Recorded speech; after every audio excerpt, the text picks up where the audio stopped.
અહીંયા થેરાપીમાં હું 10 દિવસથી આવું છું, 10-11 દિવસથી.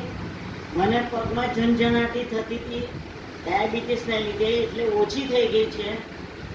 પછી મારા હસબન્ડને મેં કહ્યું તમે આવો, પણ એ પોતે બિઝી હતા, એટલે એમને ટાઈમ મળ્યો તો એ પણ 2 દિવસથી મારી સાથે આવે છે. અને પછી મને વિચાર આવ્યો કે મારા નણંદ ગામડે રહે છે, હું તો અહીં છું, અહીંયા મને થેરાપી મળી શકે છે. ને મારા નણંદને તકલીફ છે, પગની છે, બેકની છે.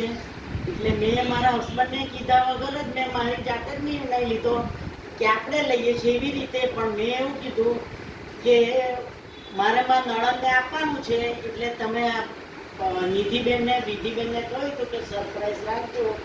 એટલે એમને સરપ્રાઈઝ કરી પછી આજે. અને મારા હસબન્ડે ખુશ થઈ ગયા કે ના તે સારું કર્યું એમ કે પહેલું ભલે તે બેનને આપ્યું, પછી આપણે લેવાનો વિચાર કરીશું.